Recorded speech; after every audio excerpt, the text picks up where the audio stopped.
Você já tentou explicar algo para alguém que, por mais que você explicasse, a pessoa menos entendia? Pois é disso que eu quero falar com você, baseado num texto bíblico, aliás, em alguns textos bíblicos, e para a gente entender a comunicação entre os céus e a terra, entre Deus e o homem. E por que muitas vezes essa comunicação é tão difícil? Então vamos lá? O tema hoje é Explicando o Inexplicável. Vamos lá.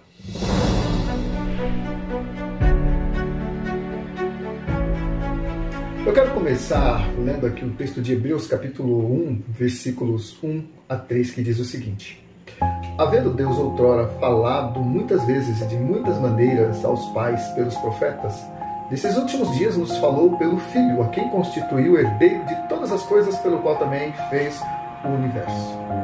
Ele, que é o resplendor da glória e a expressão exata do seu ser, sustentando todas as coisas pela palavra do seu poder, depois de ter feito a purificação dos pecados, assentou-se à destra da majestade nas alturas. Hebreus capítulo 1, versículo de 1 a 3.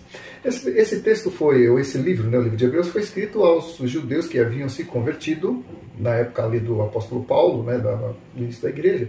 E por conta das perseguições e de algumas situações, muitos estavam retornando ao judaísmo por não suportarem as pressões, né? Então, todo o livro aos Hebreus ele vai abordar algo muito interessante e que é importante para nós também. Mas eu quero falar sobre comunicação baseada nesse texto. Olha só, e baseado no texto que eu acabei de ler, nós entendemos que Deus sempre quis se comunicar com o homem, mas o homem não conseguia entender. É claro que o problema não estava na comunicação, e sim no receptor. Olha só, no Éden, Deus conversava regularmente ali com Adão e Eva, e o primeiro casal, né? Mas por ocasião da queda, a comunicação sofreu uma interferência que até hoje tem sua repercussão, atrapalhando assim a comunicação entre Deus e o homem, né? Então essa interferência, por conta do pecado, dificultou a clareza da comunicação. Assim como um rádio que, quando está fora de sintonia, né, aqueles rádios antigos que você fica lá mexendo o botãozinho para encontrar a sintonia, a estação certa, e muitas vezes é aquele chiado, aquela coisa, ou aquelas vozes distorcidas, né? Assim também a comunicação entre o homem e Deus foi afetada. Ou também podemos comparar a um celular que está fora de cobertura, né? De repente você está num lugar que não tem sinal de celular e aí você perde toda a comunicação com o resto do mundo. Podemos dizer que foi mais ou menos isso que aconteceu com a queda. O homem, então, ele saiu fora da área de cobertura. Por ocasião da desobediência, a comunhão entre Deus e o homem foi prejudicada, como eu falei, né? Mas mesmo assim, Deus ainda continuou falando. Deus falou com Caim, né, dando uns conselhos para Caim. Caim, se você proceder bem, será aceito o seu sacrifício. Mas o pecado está rondando aí o seu coração. Vigia. Se fosse hoje, né, Caim, vigia. Mas Caim não vigiou. Ele não entendeu, porque seu coração estava fora de área. E aí ele cometeu, então, o primeiro homicídio da história. E sabe quem foi a vítima? Pois é, seu próprio irmão, Abel. Mais adiante, Deus também falou com Noé a respeito do dilúvio. Deus ia destruir a terra num dilúvio. E Noé, ao contrário de Caim, ele deu ouvidos, ele conseguiu entender a mensagem e toda a sua família foi salva da destruição que Deus impetrou sobre a terra como o juízo contra o pecado. E mais tarde também Deus falou a Abraão, com o qual fez uma aliança, e mais para frente ainda Deus falou com Moisés, dando-lhes os estatutos e as leis para que o seu povo pudesse andar na sua presença e fossem bem-sucedidos, fosse uma nação sacerdotal. A ideia, a intenção de Deus em relação ao povo de Israel, a descendência direta de Abraão, com o qual Deus havia feito aliança, era que a nação de Israel fosse uma nação sacerdotal. Mas vamos continuar. Isso mostra, amados, que Deus nunca desistiu de se comunicar com o homem, embora o homem fosse mau e não quisesse ouvi-lo. E mais tarde Deus ainda também se comunicou com o seu povo, né, o povo de Israel, através dos seus profetas. No entanto, toda essa comunicação com o tempo foi sofrendo distorções, limitações, imperfeições, tudo isso por causa do pecado. Chegou o tempo em que o povo já não queria mesmo ouvir a voz de Deus, preferindo entrar em sintonia com outras vozes, ou seja, mudar de sintonia, né? Ah, esse programa está chato, vou mudar de estação. Né? Ou esse canal está chato, esse filme está chato, vou mudar de sintonia. Agora, ouça o que diz em Jeremias, capítulo 7, versículos 23 a 26, que diz o seguinte: Mas isto lhes ordenei, dizendo: dai ouvidos à minha voz, e eu serei vosso Deus, e vós sereis o meu povo. Andai em todo o caminho que vos ordeno, para que vos vá bem. Mas não deram ouvidos, nem atenderam. Porém, andaram nos seus próprios conselhos e na dureza do seu coração maligno. Andaram para trás e não para frente, desde o dia em que os vossos pais saíram da terra do Egito, até hoje. Enviei-vos todos os meus servos, os profetas, todos os dias, começando de madrugada, eu os enviei, mas não destes ouvidos.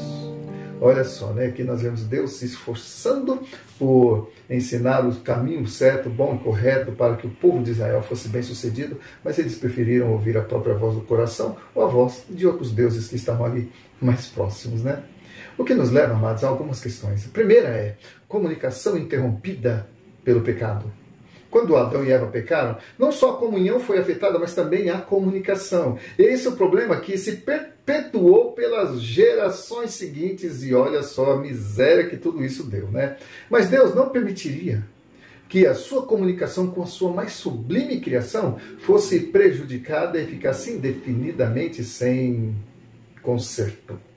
Pois esta comunicação dependeria toda a eternidade do homem que foi criado à sua imagem e semelhança. Então Deus não deixaria o homem apodrecer no pecado e viver eternamente longe dele.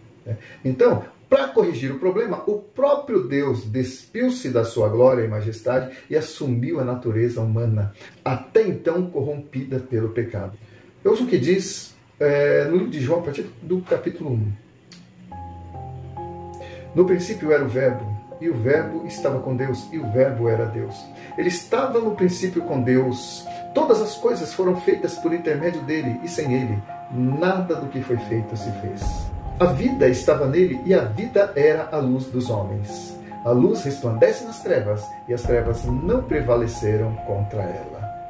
E continuando aqui, né, quando chegam no versículo 5, do mesmo capítulo, né, capítulo 1 de João, versículo 5, diz: e o Verbo se fez carne e habitou entre nós, cheio de graça e de verdade.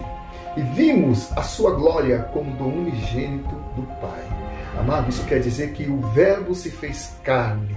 A palavra, né, o texto diz, né, que no princípio era a palavra, o Verbo de Deus que se materializou a fim de que pudesse ser melhor compreendido. A palavra, então, agora se encarnou em Jesus, para que a comunicação pudesse voltar a ser perfeita.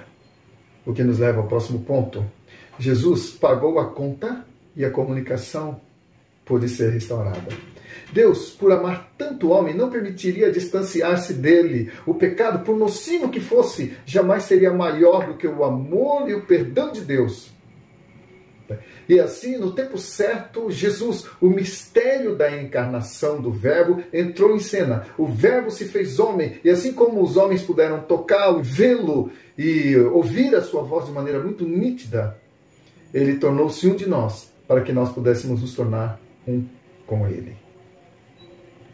A conta foi paga e a comunicação foi restaurada, mas mesmo assim, amados, mesmo assim, o homem ainda não entendeu. Ele o crucificou, o Filho de Deus, mataram.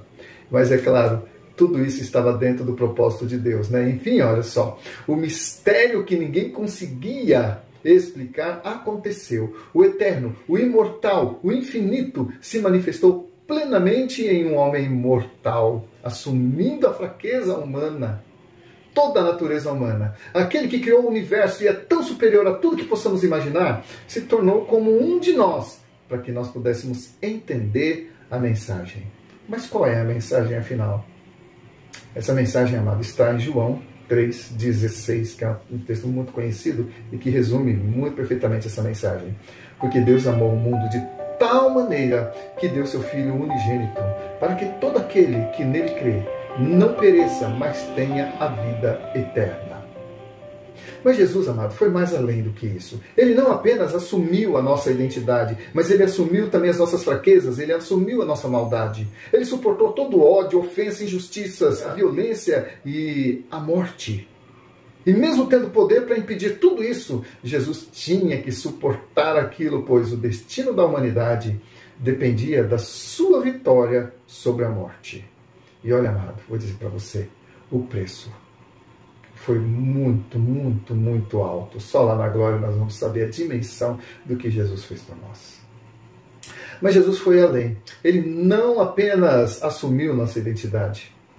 No livro de Hebreus, capítulo 2, versículos 17 e 18, diz o seguinte: por isso mesmo convinha que em todas as coisas se tornasse semelhante aos irmãos, ou seja, semelhante a nós, para ser misericordioso e fiel sumo sacerdote nas coisas concernentes a Deus, e para fazer propiciação pelos pecados do povo, pois naquilo em que ele mesmo sofreu, tendo sido tentado, é poderoso para socorrer os que são tentados. Ou seja, Jesus experimentou na sua carne tudo que é possível o ser humano experimentar.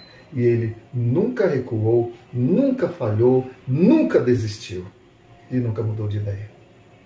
Ele veio para morrer. E morreu. Porque ele tinha que vencer a morte. E venceu. O que nos leva ao próximo ponto. Jesus é a mensagem. Jesus, amados, ele não apenas é o mensageiro, ele é a mensagem de Deus encarnada, né? Deus não poderia ser mais claro do que isso. Só não entende quem não quer, ou quem está tão obstinado ou morto nos seus delitos e pecados que não consegue entender, né? A morte foi o resultado da separação entre Deus e o homem, entre a criatura e o seu Criador, por conta da desobediência. Mas Jesus resolveu a questão vencendo a morte. Agora, nós os que cremos podemos afirmar, como o apóstolo Paulo diz no livro de Romanos, capítulo 8, versículos 33 a 39, que é um texto muito gostoso de ler, que nos lembra da vitória e da grandeza do amor de Deus por nós. Ouça só. Quem intentará acusação contra os eleitos de Deus? É Deus quem justifica. Quem os condenará? É Cristo Jesus quem morreu, ou antes quem ressuscitou, o qual está à direita de Deus e também intercede por nós. Quem nos separará do amor de Cristo? Será tribulação, ou angústia, ou perseguição, ou fome, ou nudez, ou perigo, ou espada? Como está escrito, por amor de ti somos entregues à morte o dia todo. Fomos considerados como ovelhas para o matadouro. Em todas essas coisas, porém, somos mais do que vencedores por meio daquele que nos amou. Porque eu estou bem certo de que nem a morte, nem a vida, nem os anjos, nem os principados, nem as coisas do presente, nem do porvir, nem as potestades, nem a altura, nem profundidade, nem qualquer outra criatura poderá nos separar do amor de Deus que está em Cristo Jesus, nosso Senhor. Olha só que palavra que confortadora, né? Concluindo, hoje a mensagem está sendo propagada nos 4 cantos da terra, mas ainda a palavra é um enigma para muitos que se encontram na escuridão do pecado, no vazio da sua própria existência. E somente a luz de Jesus pode salvá-los e tirá-los dessa condição. Mas afinal, onde está essa luz hoje?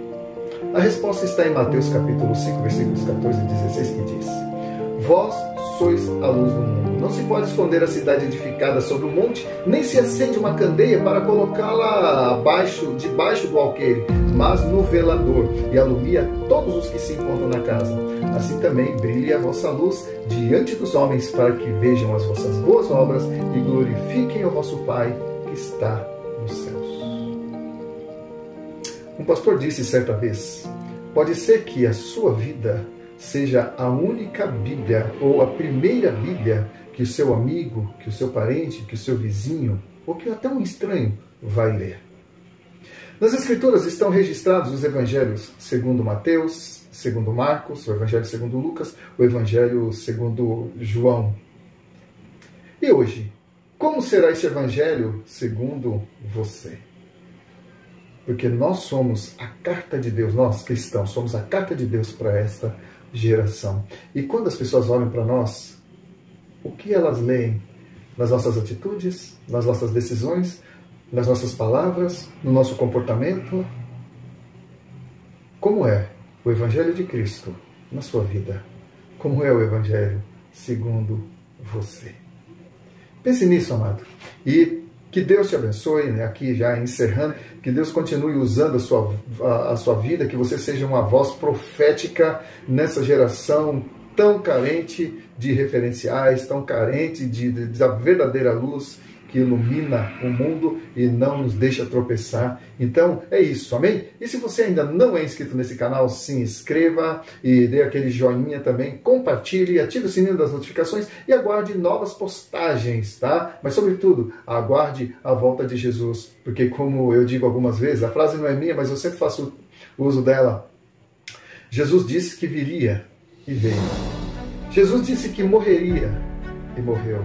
Jesus disse que ressuscitaria e ressuscitou. Jesus disse que subiria e subiu. Jesus também disse que voltaria. Aguarde, porque tudo que Ele prometeu, Ele cumpriu. Amém? Que Deus te abençoe, abençoe sua família e até o nosso próximo encontro.